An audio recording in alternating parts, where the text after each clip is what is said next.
Are you ready? Okay. I'll call this regularly scheduled meeting of the Del Norte Local Transportation Commission to order. I'm Chair Greeno. Let's all stand together and pledge allegiance to our great nation. I pledge allegiance to the flag of the United States of America.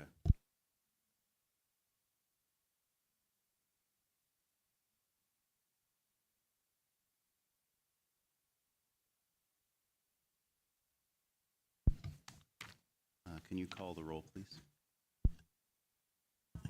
Here. Here. Here. I'm here. I am here. Thank you. At this time, we'll move on to our public comment period. Anyone wishing to make public comments regarding matters either on or off the agenda and within the Commission's jurisdiction may do so at this time. However, the Commission is not permitted to act on any non-agendized items. Seeing no public, assuming there's no comments, we'll bring it back to the Commission. At this time, we will adjourn to the Policy Advisory Committee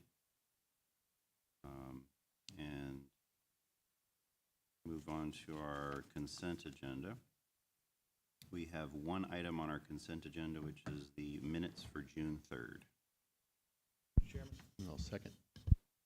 All right, we have a motion and a second. Any public comment?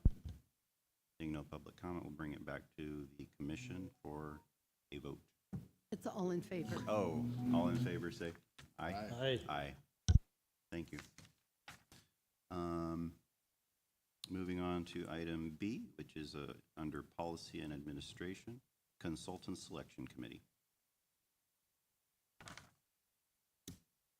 And we have like two options under this.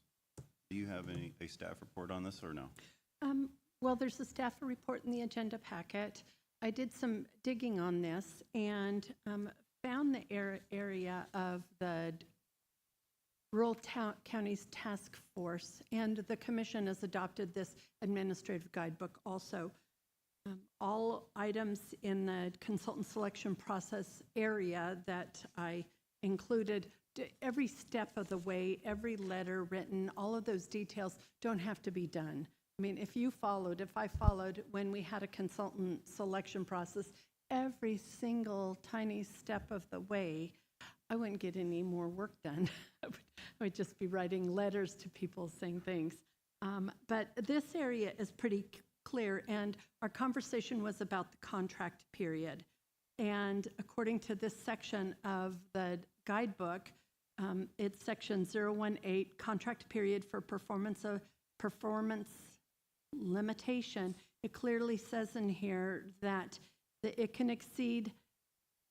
contract can exceed 5 years unless a reason for a longer term is documented in the contract folder. So contracts may be awarded for a period of performance in excess of 5 years if prior concurrence of the executive director in consultation with legal counsel, so that would, instead of being me, it would be the Commission, is documented. And the requirement would apply to initial contract and contract extensions or renewals beyond a 5-year term. And so it goes on to say the process is required for the exercise of an option that will extend the contract's period of performance beyond the 5 years. So it's a little bit repetitive, but basically there's a sole source justification that needs to be written, and that's a pretty simple document.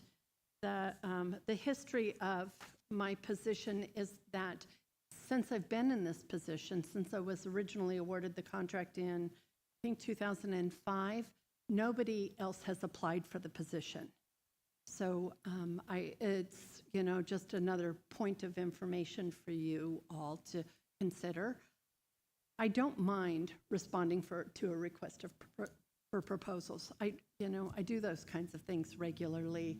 It's not difficult work for me. So if you were to choose option A, I don't want you to think that I'm deterring option A in any way.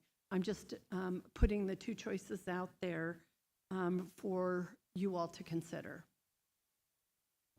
Okay. Does the commission have an opinion on what they would desire to do with this? I mean, we could put it out for an request for proposals, or we could extend the contract of our current director. Noting the lack of respondents for the last 20 years, I would move that we extend the contract for our current executive director and create the sole source document that's needed. I'll second that. And I agree with that. I think it's prudent.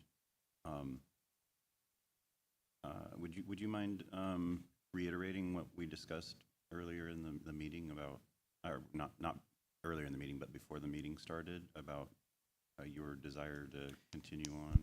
I do intend to keep working. Absent some catastrophic life event, I planned for there to be a clear and smooth transition when I do decide to retire, or when you elect to hire somebody else. I would do everything I can to make a smooth transition. I actually like my work. I care about this work. I think it's important work, and I plan to continue to do that. But if you opted to hire somebody else for my work, I would do everything I can to make a smooth transition and help them and, give them every step of guidance, whatever they needed to be successful in the job. I mean, I live in this community. My family lives in this community, and I think it's important to everybody. Yeah, and my concern was just that when that time comes, that we would have time to do it, to find somebody and properly get them both vetted as well as prepared for the big job, because it is a big job that you do. Well, as I did just 2 months ago, I mean, I gave you well over a year's notice that we need to start considering what we're going to do next. Absolutely. And I would do that again. Okay. All right. We have a motion and a second on the table.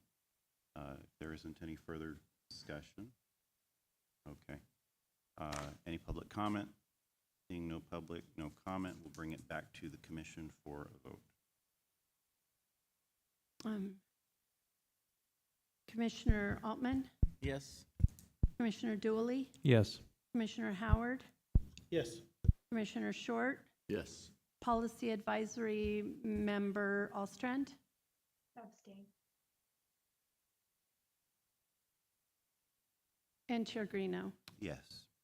Thank you. All right, moving on in our policy and administrative items, we are on item number C, discussion items. Intersection safety and operational assessment process. I attended this information session, and sometimes when I attend meetings like this, I'm like working on another document while I'm listening to this. I was just glued to the monitor during this session. So if there's any of you who want to have all the information you could ever need about safety and this process, I just thought they did a really good job with it. It wasn't overly technical. I thought it was a really good presentation, but one of the things that they talk about, though, is roundabouts, and we're about to have one at the intersection of US Highway 199 and Elk Valley Crossroad.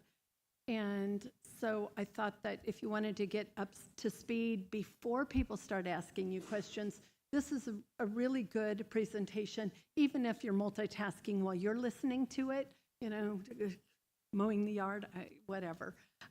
You'll get enough information and get the gist of what's going on, be able to go back and look.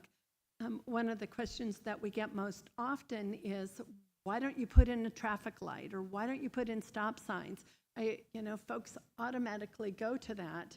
And the truth is that the collision, the serious injury fatality rates go up at stoplights and stop signs. It doesn't reduce, it increases it's why we have things like roundabouts now, is because those treatments, especially on high-speed roads, but on all roads, those treatments actually are less safe than many of the options that are out there. And this presentation will help you to understand why that is. So we're probably, within the next few months going to be getting a lot of questions, and I wanted for you all to have the information you needed. You can also just have people call me. People call me all the time. I don't mind anybody calling me. But if you wanted that information, this was just, I was really impressed with this. It was easy to follow and understand, and very logically laid out. So I thought they did a really good job with it. Okay, thank you. Anything from the commission? All right, we'll move on to the Caltrans milestone report. This is the quarterly milestone report, and it's in your agenda packet. Now would be a time to ask any questions that you have on any of the projects that are in there. It's a great way to track the projects as they progress through the process. It takes, for some projects, for most projects, it takes many years to get from a project initiation document to completed construction. And this is a good way to track a project that you're particularly interested in through the process to see how it's moving along. But Tasha's here if you have any questions. She'll often bring the answers back or send an email with the answers back if she doesn't know the answer off the top of her head. Okay. Any questions or comments on the milestone report? Absolutely.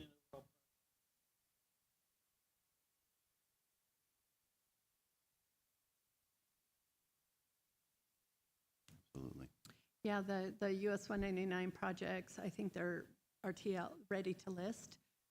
We're just making some good strides there.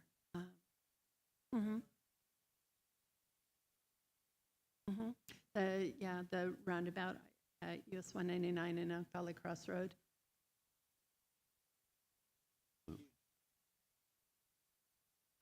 All right. With that, we'll move on to Policy Advisory Committee report. Comments and reports. Any reports or comments from the commission today? Tasha? I do have a couple of updates. For our 2025 10-year plan projects, the District 1 asset management team is beginning the project nomination process for the next cycle of Caltrans SHOP program. There are opportunities to provide project feedback and become involved on projects for Del Norte County that are proposed for the last 5 years of the 10-year plan. Our team recently shared a survey with TAC members just last week. The survey is live through July 31st, so I will share that link with you all following today's meeting. Last Chance Grade, we're in the early stages of planning a possible lattes and Last Chance Grade event or coffee with Caltrans, an opportunity to discuss the project in an informal setting, so there'll be more details on social media soon. Wilson Creek Restoration and Wall Project, or 0K140 in the milestone package. There'll be a virtual public meeting on Monday, July 1st at 5:30 to 6:30. So in that meeting, we'll discuss repairs and upgrades proposed following coastal erosion and storm-related landslides. The Tolowa-Deni Nation Cap M and Complete Streets project, that's 0N320 in the milestone report. Our project team has been working closely with Redwood Coast Transit on bus stop planning for the proposed project through the community of Smith River. Some of your mics were off after we were talking about the milestone reports. I didn't catch everything, but if there are any questions, please let me know. Okay. Tim, excuse the chair. Through the chair, question on the way signage at the entry 199 and 101. I believe the 199 project was going to get underway this summer. Is that not correct? What's the start initiation for that new Welcome to California signage on 199? Yeah, I'm not quite sure. It could be in the milestone package. I can check while we're while we're continuing to meet here, but there should be some dates in there. Yeah, I thought Tom reported out on last deal meeting, but I couldn't recall the exact start date. Okay, I can also follow up after this meeting. Thank you, appreciate it. Sure. If you wouldn't mind, I have a question. Oh, that absolutely. I would just like to, Tasha, maybe in a future meeting, somebody could come back and provide us with sort of a long-term solution for the rest area at Collier Tunnel. It's regularly closed, open, closed, open, closed. Now it's closed again, and that provides a hardship for some people. It's a long way between rest areas, and folks depend on that, and it's now closed again. So if we could just get some kind of a report on the long-term outlook for the Collier Tunnel rest area. What is the issue? The issue is that it's been using as a dump site, and because of its location, it's really tricky to service. It's like, if I recall, some really tricky mechanical issues and people dumping large things, so they have to go in there and extract things. But I'm of course not the person to be speaking on that, but certainly we can come back and address that. Yeah, that would be good.